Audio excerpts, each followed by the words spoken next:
আসসালামু আলাইকুম রাহমাতুল্লাহ। জান্নাতে প্রবেশ করার ২৫টি সহজ রাস্তা দেখিয়ে দিয়েছেন হযরত মুহাম্মদ সাল্লাল্লাহু আলাইহি ওয়াসাল্লাম। তাই আসুন জান্নাতে যাওয়ার ২৫টি সহজ রাস্তা আমরা জেনে নেই। তা হল নম্বর ১, শিরিক হতে বিরত থাকা। রাসূল সাল্লাল্লাহু আলাইহি ওয়াসাল্লাম বলেছেন, যে ব্যক্তি এ কথার সাক্ষ্য দিবে যে এক অদ্বিতীয় আল্লাহ ছাড়া কোনো প্রকৃত ইলাহ নেই, তার কোনো শরিক নেই, আর মুহাম্মদ সাল্লাল্লাহু আলাইহি ওয়াসাল্লাম তার বান্দা ও রাসূল, আর জান্নাত সত্য জাহান্নাম সত্য, আল্লাহ তাকে জান্নাতে প্রবেশ করাবেন আর তার আমল যাই হোক না কেন। নম্বর ২, আসমাউল হুসনা। আল্লাহর সুন্দর সুন্দর নামসমূহ মুখস্থ করা এবং এই নামগুলো সম্পর্কে জ্ঞান অর্জন করা জান্নাতে প্রবেশের একটি উপায়। আবু হুরায়রা রাদিয়াল্লাহু তাআলা আনহু থেকে বর্ণিত, নবীজি সাল্লাল্লাহু আলাইহি ওয়াসাল্লাম বলেছেন, আল্লাহর ৯৯টি নাম আছে, যে ব্যক্তি এই নামগুলো গণনা করবে সেই ব্যক্তি জান্নাতে প্রবেশ করবে। নম্বর ৩, আব্দুল্লাহ ইবনে আমর রাদিয়াল্লাহু তাআলা আনহু থেকে বর্ণিত, নবীজি সাল্লাল্লাহু আলাইহি ওয়াসাল্লাম বলেছেন, কোরআনের সঙ্গীকে বলা হবে কোরআন পাঠ করো আর মর্যাদার উচ্চ শিখরে আরোহণ করো, আর তেলাওয়াত করতে থাকো যেমন দুনিয়াতে তেলাওয়াত করেছিলে, কেননা তোমার মর্যাদা হল কোরআনের শেষ আয়াত পর্যন্ত যা তুমি পাঠ করবে। নম্বর ৪, ইলম অর্জন। যে ব্যক্তি আল্লাহর সন্তুষ্টি লাভের উদ্দেশ্যে ইলম অর্জন করে, আল্লাহ তাআলা তার জন্য জান্নাতের পথকে সহজ করে দেন। আবু হুরায়রা রাদিয়াল্লাহু তাআলা আনহু থেকে বর্ণিত, তিনি বলেন, রাসূল সাল্লাল্লাহু আলাইহি ওয়াসাল্লাম বলেছেন, যে ব্যক্তি ইলম হাসিলের উদ্দেশ্যে রাস্তায় বের হয়, এর বিনিময়ে আল্লাহ তাআলা তার জন্য জান্নাতের পথ সুগম করে দেন। নম্বর ৫, আল্লাহ তাআলার জিকির।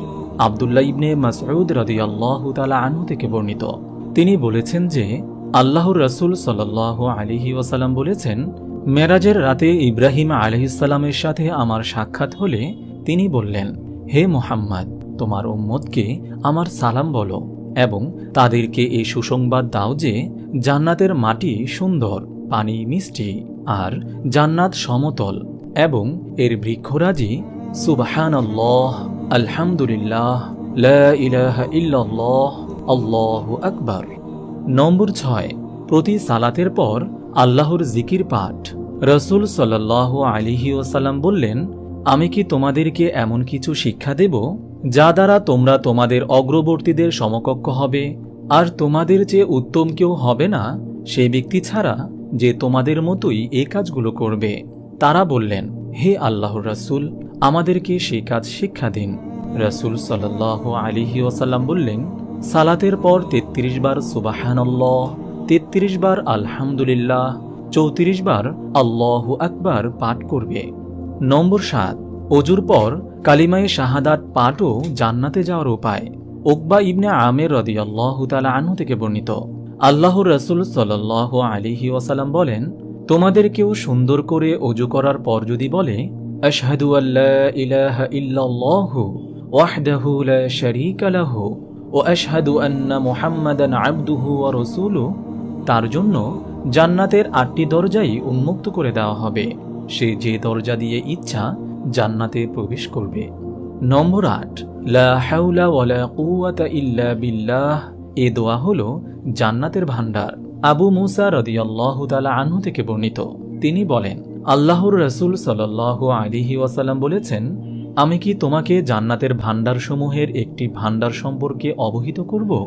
আমি বললাম, হ্যাঁ হে আল্লাহর রাসূল। তিনি বলেন, বলো, লা হাওলা ওয়ালা কুওয়াতা ইল্লা বিল্লাহ। অর্থ, আল্লাহর আশ্রয় ও শক্তি ছাড়া আর কারো কোনো ক্ষমতা নেই। নম্বর ৯, জান্নাত লাভের জন্য দোয়া করা। আল্লাহর নিকট জান্নাত চেয়ে দোয়া করলে জান্নাত তখন আমিন আমিন বলে সমর্থন করে। আনাস রাদিয়াল্লাহু তাআলা আনহু থেকে বর্ণিত, আল্লাহর রাসূল সাল্লাল্লাহু আলাইহি ওয়াসাল্লাম বলেছেন, যে ব্যক্তি ৩ বার আল্লাহর নিকট জান্নাত চায়, জান্নাত তখন বলে, হে আল্লাহ, ওই ব্যক্তিকে জান্নাতে প্রবেশ করাও। পক্ষান্তরে যে ব্যক্তি ৩ বার জাহান্নামের আগুন থেকে মুক্তি চেয়ে দোয়া করে, জাহান্নাম বলে, হে আল্লাহ, ওই ব্যক্তিকে দোজখের আগুন থেকে মুক্তি দাও। নম্বর ১০, গুনাহ মাফের প্রধান দোয়া। আল্লাহর রাসূল সাল্লাল্লাহু আলাইহি ওয়াসাল্লাম মাগফিরাত কামনার দোয়াকে সাইয়্যিদুল ইস্তিগফার বা গুনাহ মাফ চাওয়ার প্রধান দোয়া বলে অবহিত করেছেন এবং জান্নাতে প্রবেশের কারণ বলে আখ্যায়িত করেছেন। যে ব্যক্তি বিশ্বাসের সাথে দিনে এ দোয়া পাঠ করে, সন্ধ্যা হওয়ার পূর্বেই যদি তার মৃত্যু হয় তাহলে সে জান্নাতবাসী হবে। আর যে ব্যক্তি বিশ্বাসের সাথে রাতে পাঠ করে এবং সকাল হওয়ার পূর্বেই মারা যায়, সে জান্নাতবাসী হবে। নম্বর 11, সালাতের প্রতি যত্নবান হওয়া। সালাত হলো দিনের খুঁটি। আল্লাহ তাআলা আমাদের উপর দিন রাতে 5 ওয়াক্ত সালাত ফরজ করেছেন। আল্লাহর নিকট প্রিয় ইবাদত হলো তার ফরজ কাজসমূহ। যে ব্যক্তি আল্লাহর নির্দেশ অনুযায়ী ফরজ কাজসমূহ আদায় করে, সে জান্নাতে প্রবেশ করবে। নম্বর 12, উম্মে হাবিবা রাদিয়াল্লাহু তাআলা আনহা থেকে বর্ণিত, তিনি নবী করিম সাল্লাল্লাহু আলাইহি ওয়াসাল্লামকে বলতে শুনেছেন যে মুসলিম ব্যক্তি ফরজের অতিরিক্ত প্রতিদিন 12 রাকাত সুন্নত সালাত আল্লাহ তাআলার জন্য আদায় করবে, আল্লাহ তাআলা তার জন্য জান্নাতের মধ্যে একটি ঘর নির্মাণ করবেন। তা হল জোহরের পূর্বে 4 রাকাত, পরে 2 রাকাত, মাগরিবের পরে 2 রাকাত, এশার পর 2 রাকাত এবং ফজরের পূর্বে 2 রাকাত। নম্বর 13, যে ব্যক্তি সুন্দর করে ওযু করে উপস্থিত মন নিয়ে ও একাগ্র চিত্তে 2 রাকাত সালাত আদায় করবে, তার জন্য জান্নাত ওয়াজিব হয়ে যাবে। নম্বর 14, ইসলামের উত্তম দিকগুলোর প্রসার করা। আব্দুল্লাহ ইবনে সালাম রাদিয়াল্লাহু তাআলা আনহু থেকে বর্ণিত, তিনি বলেন, আল্লাহর রাসূল সাল্লাল্লাহু আলাইহি ওয়াসাল্লাম বলেছেন, হে মানব সকল, সালামের প্রসার করো, খাদ্য দান করো, আত্মীয়তার সম্পর্ক বজায় রাখো, লোকেরা ঘুমিয়ে গেলে রাতে নফল সালাত আদায় করো, তাহলে শান্তির সাথে জান্নাতে প্রবেশ করবে।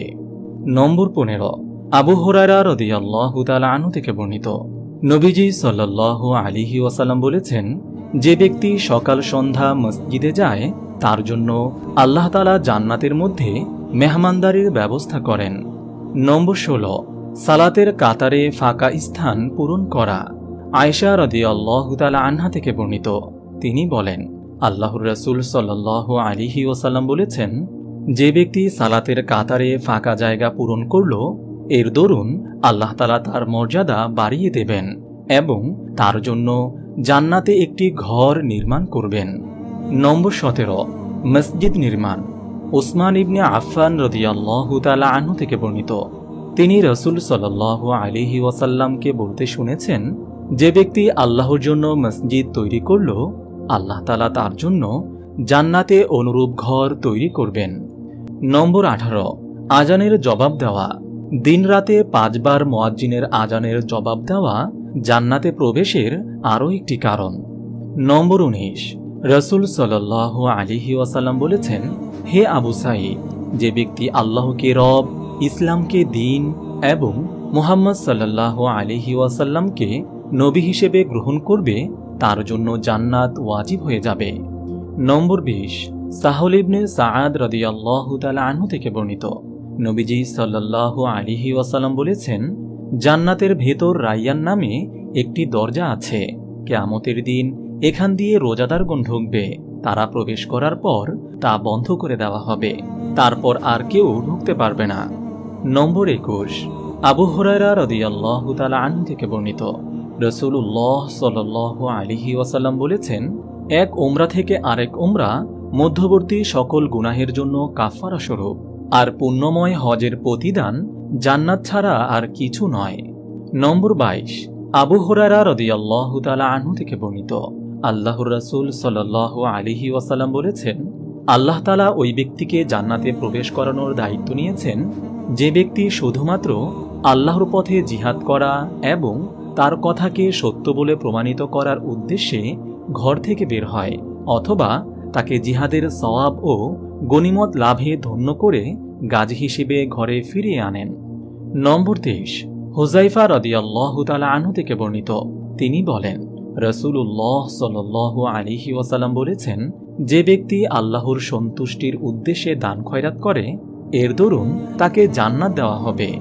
নম্বর 24, হুযায়ফা রাদিয়াল্লাহু তাআলা আনহু থেকে বর্ণিত, নবীজি সাল্লাল্লাহু আলাইহি ওয়াসাল্লাম বর্ণনা করেছেন, এক ব্যক্তি মৃত্যুমুখে পতিত হওয়ার পর জান্নাতে প্রবেশ করল। তাকে জিজ্ঞেস করা হলো, তুমি কি আমল করেছ? উত্তরে লোকটি বলল, আমি মানুষের সাথে কেনাবেচা করতাম, বিপদগ্রস্ত দরিদ্র মানুষকে ঋণ পরিশোধের সময় দিতাম এবং কিছু টাকা পয়সা মাফ করে দিতাম, ফলে আল্লাহ তাআলা আমাকেও মাফ করে দিয়েছেন। নম্বর 25, লজ্জাস্থান ও জবানের হেফাজত। যে ব্যক্তি তার 2 চোয়ালের মধ্যবর্তী অঙ্গ অর্থাৎ জিহ্বা এবং 2 উরুর মধ্যবর্তী অঙ্গের অর্থাৎ গুপ্তাঙ্গের হেফাজত করবে, আল্লাহর রাসূল সাল্লাল্লাহু আলাইহি ওয়াসাল্লাম তার জন্য জান্নাতের নিশ্চয়তা দিয়েছেন। মহান আল্লাহ তাআলা আমাদের সবাইকে ভিডিওতে বর্ণিত আমলগুলো করার তৌফিক দান করুন এবং আমাদের সকলকে জান্নাত দান করুন। আমিন। আপনি যদি এরকম ভিডিও আরও পেতে চান তাহলে এই চ্যানেলটি সাবস্ক্রাইব করে পাশে রাখা বেল আইকনটি অন করে দিন।